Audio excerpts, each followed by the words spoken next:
Hi guys, welcome back to my XPS guide. Now I'm gonna review Warrior of Light Krile.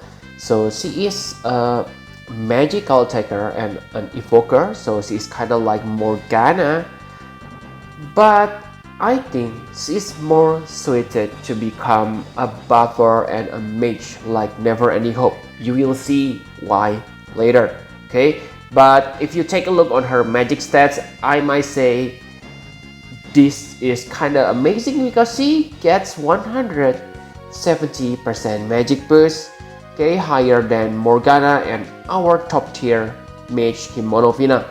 But like you can see that her true double hand or true dual wield magic boosts are kinda low, 50%. Maybe it is same like Morgana, but most recent top tier mage get about 100 to 150% true double hand or true dual wield. So I must say for Warrior of Light Krile, it is low. But she kind of compensate that with 30% as per stats, okay? Very nice, especially if you have maxed your as per stats.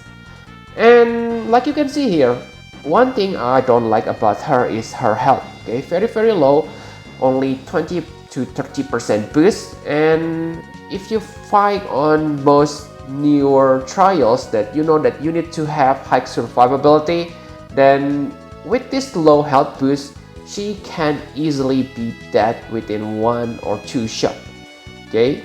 And that's it, I think, about her raw stats. Decent as a mage, but her survivability, you must be careful about that and pay attention when you use her on your party. For elements, she has Silence, Confuse, and Petrify. Nice, but not extraordinary, okay? And she also has Beast and Fairy Killers. Okay, if you awaken her Latent, she will deal 75% more damage against Beast and Fairy, which are nice additional thing, but I think the rest of her passives are kinda useless. 100% first LB rate is nice, but I must say her LB is not her strongest point, so I don't think that's good. Same for increased LB damage by 30%. And Tornado damage modifier, seriously, are you still using Tornado on today? I don't think so, okay? So enough about stats, now let's take a look on her abilities. So for magic, she able to dual cast any magic, and I can say that only 3 magics which are good. First is Kyuraga, second is Dispelga, and the third Tornado.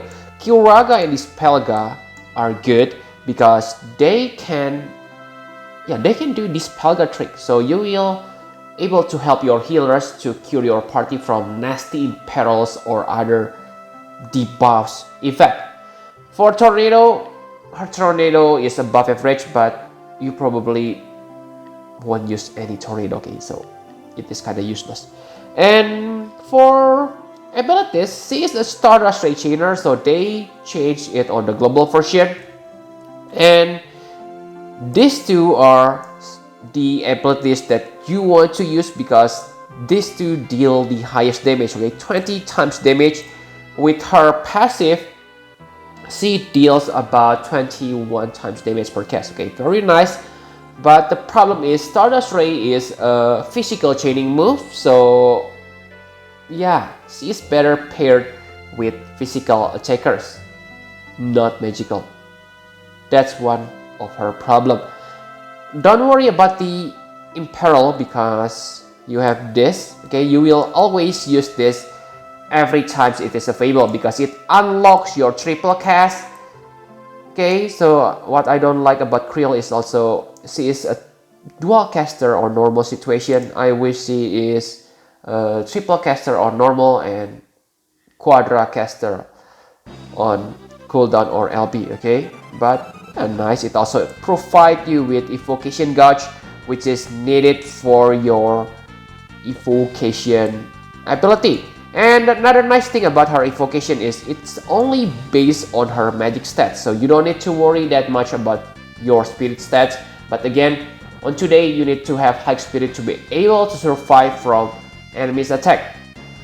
And maybe you able to chain and finish with your Evocation spell. I'm not sure, I cannot try that, okay, because I don't have Warrior of Light Krile. But if you can do that, nice. But pay attention that this deal non-elemental damage, so I doubt this gonna deal amazing damage. Same for her latent ability. It is non-elemental, so don't think it will be great. Okay, in my opinion, her latent abilities are kind of suck. Okay, this probably not that useful because I said you cannot take advantage from the Imperil. And this is nice, but what the hell with low defense and health boost? Okay, oh, kind of bad latent abilities. Okay, even when she gets it early. And another, I mean, two abilities which make her good are this. Okay, this will make her able to become your main support if you have damage mitigation buffer on your party. Let's say you use Galuf, then Galuf, Lena, and Krile are really good combo because for ailments you can have Lena to cover for your ailments and charm and stop resist. For Galuf on the first turn you have 40% damage mitigation, so you only need to use this and ta-da! You have 120% defense and spirit buff, and yeah, perfect well balanced buff for your party. And after that, Krile can chain with your physical attackers. Like I said, she is not good when paired with magical attackers because if you see this, oh, all of Stardust Ray move are physical. Okay, yes, maybe Kimono Fina, but it is light element. And do you even, I mean, Kimono Ayaka, do you use Kimono Ayaka? I never see my friend equip Kimono Ayaka. Kimono Fina is still common because she is the most powerful mage, but Kimono Ayaka, bad. So really, see this? Only magical attackers. Okay, and I think that's all you need to know about her abilities. Okay, she also has this nice MP battery, and yeah. And for her LB, I don't think her LB is any good. Sure, you get 30% damage increase, but oh, I don't think so, guys, because really with that triple Stardust Ray chain, you're gonna deal about 63 times damage, and this, even with 30% LB damage boost, won't reach that number. Unless, of course, you equip her with lots of LB boosting abilities. Okay, that's a different story. Okay, so I don't think you want to level up this LB or use it on the battle. Okay, so enough about abilities, now let's talk about equipment. So her equipment is pretty simple. Simply make sure she's able to survive the enemy's attack. After that, simply focus on her magic stats. That's it. Nothing hard, okay? And if you also want to use her evocation damage, then there are many abilities which allow you to do that. For example, Empress Signet, that will give you 30% evoke damage. Not sure it is Morgana Trust Master reward. And for the budget version, you can get it from Belgamon's Trust Master reward. Okay, and if you make her into dual wielder, equip her with Quintessence or Magic Charger if you make her into true double hand magician. Okay, nothing much to tinker her about, pretty straightforward. My conclusion for Krile. So Krile is not a bad character, but I think she is not memorable. If she doesn't make it into this game, I don't think anyone will miss her. Okay, she's not powerful, she doesn't have any unique abilities. So really, guys, I don't think you should pull for her. Against top tier mage, I think Kimono Fina is still better. But yeah, compared to Morgana, like you know that Morgana is also a mage and evoker. I mean, yeah, Morgana is basically evoker, not a mage. But yeah, based on Furcula damage, Warrior of Light Krile can deal more damage than Morgana. But again, Morgana has better magic chaining moves, unlike Krile, who only able to chain with physical characters. So really, guys, Morgana is not bad, but I think Warrior of Light Krile is better used to become a buffer. After that, after you buff your party, you will have a privilege to use her Stardust Ray chaining move with other characters. Notable Stardust Ray chainer is like 2B, Sabin.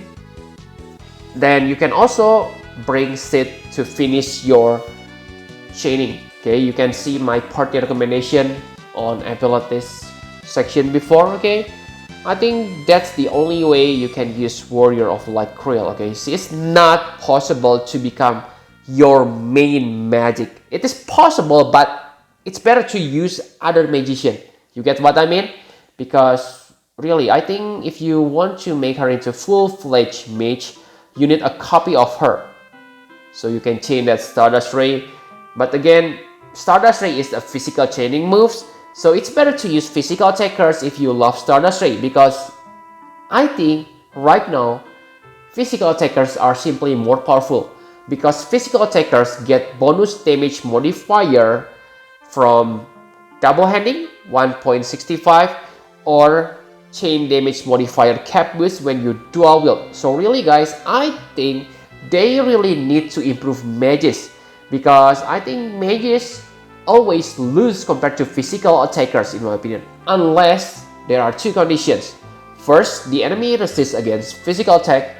Second, the enemy has high physical defense.